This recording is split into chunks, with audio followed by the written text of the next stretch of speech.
Hey, what's going on, guys? We got your favorite grainy late night car videos coming your way. So I don't know if any of you have had a coach of some kind in your life. Like maybe it was, not weightlifting, but like sporting wise. Like I had football coaches, I had boxing coaches, jiu-jitsu coaches, like any kind of coach like that. If you really respect them, you want to go out of your way to impress them. Like you want their approval because it means a lot to you, because that means you worked hard enough. When it comes to my bodybuilding, I have completely removed myself from those feelings. A lot of the time, it's not a bad thing, by the way, but not a lot of the time, you're in this endeavor of trying to impress someone, and it might be so much so that you start doing extra shit that you may not be telling the person about, because you want to continue impressing them with like continued progress. You want to be that guy where you have like big changes all the time because it's exciting and it makes you feel special, and that's pretty much what goes into why everything wrapped in the mindset you could be in. And people do shit like that. And I mean, the problem is, like, if you're not transparent with the person coaching you, they don't know how to guide you the right way. Like, I remember when I was boxing when I was younger, for instance, I continued lifting weights like a weightlifter the entire time. And it got to a point where I started becoming mediocre at two things, because I was worn out from weightlifting and then I was worn out from boxing, and they started affecting each other. And I went into the gym one day, and I was getting pieced up by a lot of people. And granted, a lot of them were lighter weight than me, so they were, quicker. But I was getting lit up a lot, and I was just out of it. It felt like a chore just to keep my hands up. And he came over to me, and he asked me if I was doing my cardio, because I was getting tired so fast, it would be like someone being in terrible cardio shape.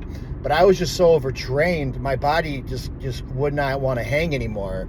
And I was not honest with him. I was like, I really need to run more. You're right. And so I'd be running more on top of all of that shit.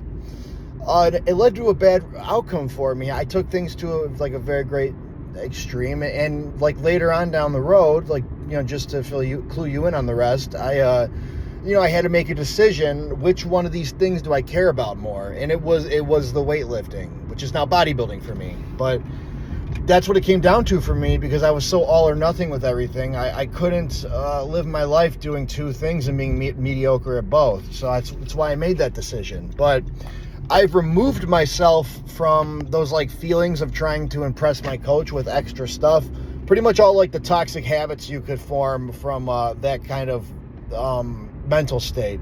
So regardless of how things are going, I just follow the fucking plan, which I preach nonstop to everyone, even though a lot of people don't follow their plans. And it just moments of weakness, honestly. The time to practice your discipline and your self-restraint is when you have an urge, not when things are feeling great and you skip your breakfast and all that other dumb shit. No, you gotta, when you have the urge to fuck off on your diet, that would be when it's time for you to buckle down on your discipline there. But people, they have a long day at work, something happened, they're stressed out, they're emotional, and they cheat on their diet. It happens all the time. So I'm always telling people, listen to your plan, follow your plan. If you follow your plan, it's great. So, if you're not following the plan as prescribed, whether you're doing not as much or too much of something, it's really coming at your detriment down the road. So the reason I have removed myself from these feelings of inadequacy and wanting to have toxic habits towards impressing my coach is because I've matured to the point where I'm gonna listen to you, and we're gonna be left with the results of your guidance, because I'm following everything you told me to. So if something's fucked up, it's not me. And that's the attitude I have. And I'm not stressed out at him, don't screw up. I'm not stressed out like that about it. I don't care. It doesn't occupy mental space of mine. Am I down 2 more pounds this week? It's not, because I could still be the same, exactly the same, and I did the same stuff, but like the weight just hasn't changed. And it's like, all right, well, nothing changed. Maybe I did visually, but the weight didn't. But regardless, I'm going to clue him in, and he's going to give me the next appropriate steps to take in the equation here. Not me freaking out, weighing myself 3 times a day, getting nervous a couple days before I got to check in, and then fucking doing way too much cardio and stuff like that. Like that ends up biting you in the ass later on, and it takes a while to grow out of that shit. There's lots of different kinds of ways people express that type of behavior. Like another one that I really hate, and my first coach hated this as well, would be like if someone's taking like clenbuterol or like any like ephedrine or like any kind of like fat burner like that, and then they proceed to like skip their cardio, and they're like, oh well, I'll just take some more, and that is so asinine, because it's like at that point you're just taking drugs for nothing. That's what it is, because you just didn't do the thing you needed to do, and you're taking stuff to enhance the effects of that activity a little bit, and now you're not doing the fucking activity that needs enhancing. So you're just taking stuff just to take stuff at that point. And people fall into these traps. They do it. The best thing you can do is just listen to someone. And I get that that's stressful, because it takes a lot of trust, and things might in the moment, in the day to day, even the minute to minute, feel like they're like something's screwy, like something's not right. And you could choose to like start doing shit off script. Most people do that. Or you could just choose to follow on, clue the person in, and then make the appropriate steps of what needs to change. The problem is that, everyone is screwing with their own programs and fucking up. But that's why everyone's not great at this. That's why not everyone gets good results. Because it takes the patient few to really stick it out and be in it for the long haul to get the rewards that the other people they don't have the patience to receive. So that's really what that comes down to. And I've removed myself from that, and I feel like I'm far enough into a prep right now where I'm succumbing to hunger a little bit. So I would definitely be in I would definitely be in the type of headspace where I would, not be the most rational, or I'd be quick to get agitated, or just like be generally, like disgruntled. And I don't have any of those feelings. I follow the plan. Things change if they do. If they don't, we're gonna revisit this and change stuff and keep it moving. And I made tremendous progress quicker than everyone around me in the shorter amount of time. I continue to improve at a rapid rate, whether that be cutting or bulking up. Doesn't matter. It's because I follow the plan, and it's an experienced individual. I respect him. I want his approval. I want that pat on the back, but I want to work like a dog to earn it. And the best thing I could do is follow everything he's saying to a T, because if I do it that way, then all we're left is the results of his teachings, not me. And another thing that's kind of tough about accepting that is, especially if you're someone who considers themselves kind of an intellectual or a scholar of this stuff, even though there's really not such a thing. I mean, I guess you could say Mike Israetel or other guys with PhDs, but in general, there's a lot of people out there, and myself included. I was one of these for a very long time, where I was just immersed in trying to find new literature and research and things to look into, and sift through everything I'm unlocking gold nuggets of knowledge that are hidden that other people don't know about. Well, when you do too much of that, someone's going to tell you to do something, and it's not going to jive with your outlook on how you see things. And you're either going to, you have the option of not listening to them, or just getting in confrontations because you think you know better. The problem, with the confrontations is you're setting a bad precedent. You're making a bad relationship with the person guiding you, and it's kind of good to just phrase yourself in a way where you just want to understand why you're doing what you're doing. I always do that. If I genuinely am a bit puzzled by something based on the knowledge that I have within myself, for why I'm being told to do something, I ask about it, but not in a confrontational way, not in a dismissive way, like in a way where I'm curious as to why I'm doing this certain thing, because it interests me and I'd like to know. It's kind of like I play this card game called Magic the Gathering. I know, super fucking nerdy, but I've played in person with people who are like stereotypical, like autistic nerds, and now this goes over their head quite a bit because of what they are, but they I'll tell someone if they do something like cool in the game and they're about to win, I'm like, hey, can you explain why you're winning? And some people, they get upset and they're like, oh, but I tell them, I say, no, I believe you. I believe that you won right now. Can you just explain to me how? And you have way better interactions with people that way. It's same thing with your coach. Like, can you explain to me why I'm doing this?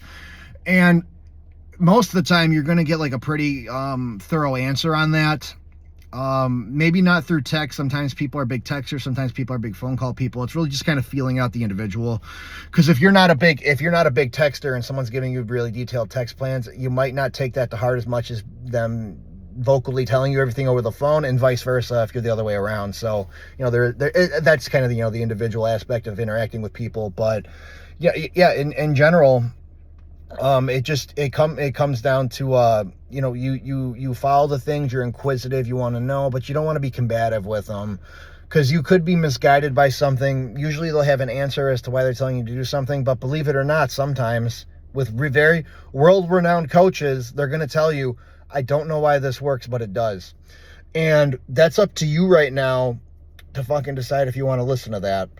And if you hear that from maybe the local guy at the gym that doesn't have much credibility to his backing, I can understand why you're being wary. But when you're looking at like world-class coaches, and I'm talking guys that have brought in Mr. Olympia champions into the biggest bodybuilding shows on earth and the best shape possible, like those kinds of people, when they're telling you that, it's coming from a place where they're not scientifically able to explain it, probably because the science has not caught up yet, but they've worked with so many people and have seen the fruits of these certain things come into fruition, that they're telling you to do it because based on everything they've seen, they're very sure it works, because it definitely does.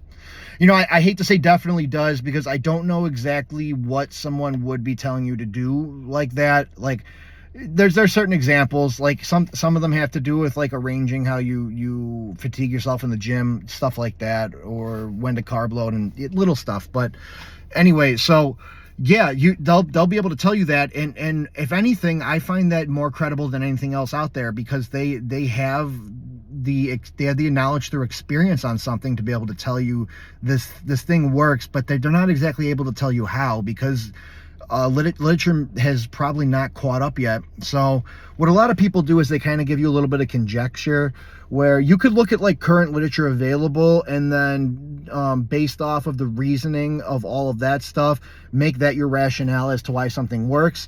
An example would be like, oh, well, I know that doing this thing recruits this percentage of muscle fibers, and I'm doing it that way. Therefore, I'm going to augment the lift so that I get more, I get fatigue out of my body in a different way, but I'm still following the principles of the original thing. I know that could be a little bit confusing to follow, but that's essentially what goes on when they give you that kind of advice. But it works. The stuff works. So honestly, just stick it out. If you're consistently getting bad results from a coach, you got to get rid of them, because it's not suiting you, and they probably don't care enough to give you the attention that you deserve. But that's based on you following everything. I've had clients before where they've thrown a fit and quit or ghosted me because I wasn't changing their plan, and I was not changing their plan because they were not following their plan. But I at least appreciate people being honest opposed to those lying, because there are people telling me they're following everything, and I know, like, just based on how the fucking world works, that if I have someone doing like 50 minutes of cardio and eating 2,000 calories and they weigh 260 pounds, there's no reason why they're up 2 pounds the next week and the week after that. Like, stuff like that. It's very clear, like, people in those situations definitely cheated on their diets, and they, it's hard to get them to come clean on that, and that's annoying. But, some people definitely dropped me because they did not like that I wasn't changing their plan, but they cheated on their diet every week, so I could not change the plan because they never followed it. I never got to see the results they could have got out of the plan because they didn't follow it. Now, they probably followed most of it, you know, but following 70% of the meals on your plan is fucking garbage, because that's a 30% can make a drastic difference in changes. So even if you're following it more than half the time, that's not good enough. It needs to be an all the time thing. That's why cheat meals are typically, you have one cheat meal a week. The people usually tell you have one cheat meal a week, probably after a hard lifting day, last meal of the day. Why are they doing that? So you could fulfill your sweet tooth, get that out of your system, and not hamper your progress. So if you're cheating all the time, or close to half the time, you're impeding your progress so regularly that we don't know what you could have gotten out of the current plan. So why would I do something? Especially too, if you're like cheating on your diet a lot, the only thing I could do would be to reduce your food more if you're not losing weight. So if you're cheating and lying and saying you're staying on the diet, and you're not staying on the diet because you find it too hard, well, the diet's going to get harder now because you're lying to me, and I'm having to make adjustments based on the lie. That's how that works. If you had trouble eating the first amount of food, well, I'm going to give you less now, and you're probably going to cheat the same, if not more. So stuff like that, it kind of, you know, it could be annoying. Some people, you know, but if someone's also like just in it because for the lifestyle purposes of it, I mean, to a certain point, they got to quit fucking off. But at the end of the day, like, it's not the end of the world for them if they have an extra meal or two a week. But if they're doing it all the time and getting zero progress, I would say, yeah, that's a problem and needs to be fixed, because they could most likely just make a few small changes, not even big ones, and get the progress rolling. So that's kind of what it comes down to with that. And again, a lot of it's individual basis too, because like if I have someone come to me and they're like, oh, I want to be a competitive individual, and I want to do everything I can to make it, well, I'm going to tell you everything you have to do. And then if you don't follow it, well, then you're also a liar, because you just said you would do anything it takes to be great at something, and now you're not doing the fucking things. So, you know, I know it's a little bit like it could be frustrating, but there's all sorts of people out there, and maybe, you know, you could have been one of these people at some point, but now you're more committed and hunkered down, more mature, and you're ready to just take something on. Like, by all means, like, I love that.